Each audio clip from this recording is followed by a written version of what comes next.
সেই রকম ভক্তবৃন্দ একত্রিত হয়েছে, খুব ভালো কথা।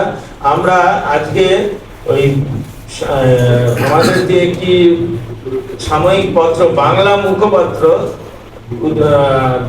রামকৃষ্ণ মঠ এবং মিশনের বাংলা মুখপত্র উদ্বোধন, তার এটা শুনলে মনে হবে এটা একটা সাময়িক পত্রিকা, কিন্তু এটা 127 বছর ধরে একদম নিরলস ভাবে চলেছে, অবিচ্ছিন্ন ভাবে চলেছে।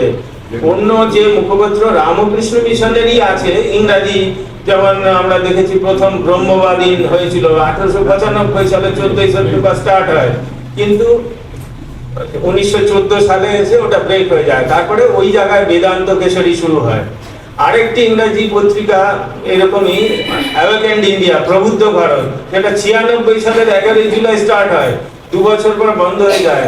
ম্যাড্রাস থেকেই দুটো স্টার্ট হয়েছিল। তাই প্রবুদ্ধ ভারত পত্রিকাকে লাস্টে স্বামীজি নিয়ে আসেন মায়াবতীতে, এখন সেখান থেকে চলছে, মাঝে একটু ব্রেক হয়েছিল।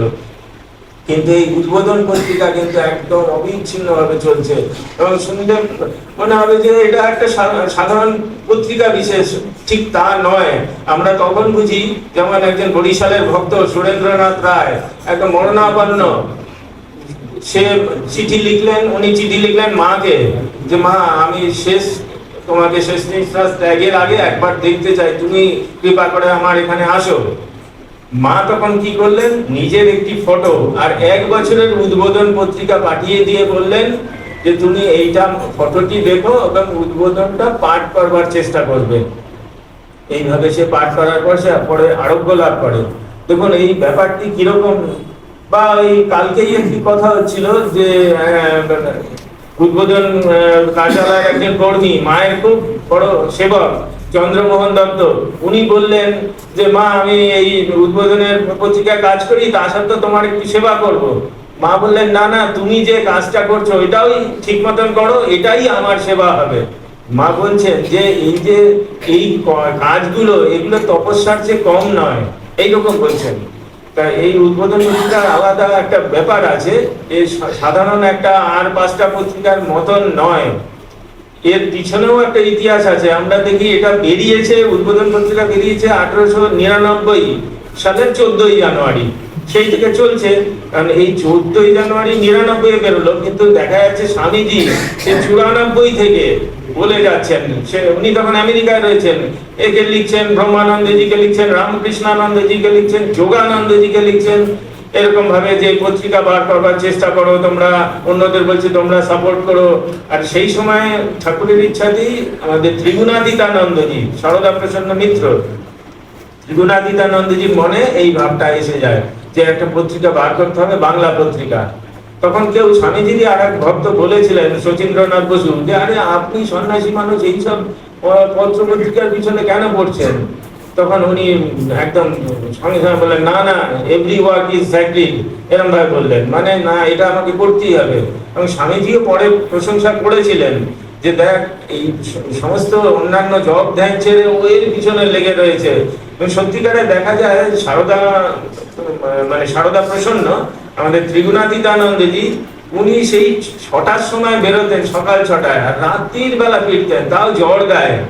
কিন্তু ওই উদ্বোধন পত্রিকা নিজেই সব করছেন, নিজেই লেখকদের কাছে গিয়ে আর্টিকেল জোগাড় করে আনছেন, নিজে টাইপ করছেন, নিজে প্রুফ দেখছেন, আবার বই বিক্রির জন্য চেষ্টা করছেন। এইরকম ভাবে শুরুতে এরকমই হয়েছিল।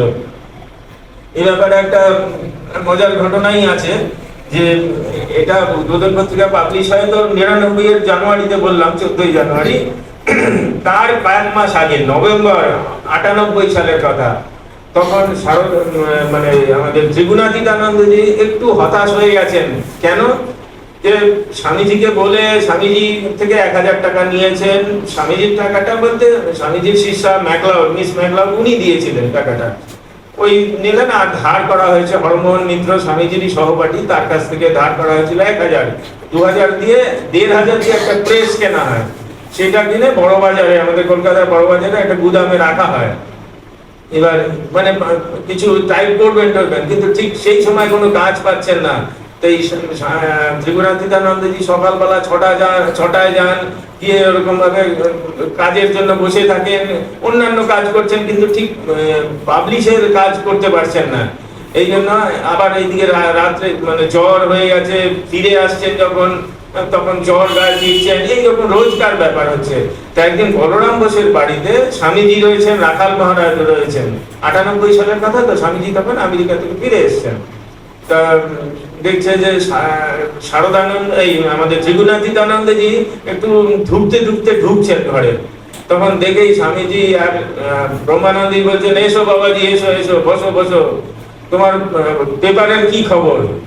তখন উনি একটু, তখন তো দুর্বল ছিলেন, বলছে আর পারি না ভাই, এই সব কাজ কি আর আমাদের। উনিই বলছেন, অথচ উনি আগে বলেছিলেন না না এটা করতে হবে।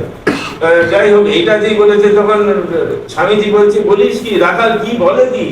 আরে তোর এখনই এত তাড়াতাড়ি সব মিটে গেল? আমাকে তো টাকার জন্য বারবার লিখতো যে তুমি টাকা পাঠাও, আমি শুরু করবো এইসব, এখন এরকম কেন? তারপরে উনি আমাদের ত্রিগুণাতীতানন্দজি তখন বলছেন যে আসল কথা কি, সকালে 6টায় যায়, কীর্তির কাকের মতন বসে থাকি, কোনো কাজ এখনো পাইনি ঠিক মতন। একজন একটু প্রেসে ছাপানোর কাজ দিয়েছিল, তাতে 8 আনা মাত্র পাওয়া যাবে ম্যাক্সিমাম, তা দিয়ে কি হবে? তখন স্বামীজি বলছে যে তাহলে ওসব বিক্রি করে দে। তা বলছে হ্যাঁ, আমি ভাবছিলাম 10-15 টাকা খরচা মানে লোকসান দিয়ে বিক্রি করে দেবো প্রেসটা।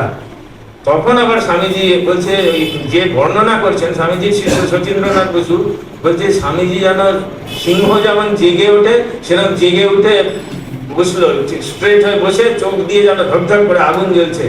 বলছে যে বলিস কি, বলে ওকে ধমকে বলছেন, বলিস কি, তুই দে দে, বিক্রি করে দে, ওটা 150-200 টাকা যদি হয় তাও বিক্রি করে দে। তোর খুব লম্বা হয়েছিল না যে কাগজ করবো, এই তো তোর সব, এতটুকু তোদের মধ্যে পেশেন্স নেই।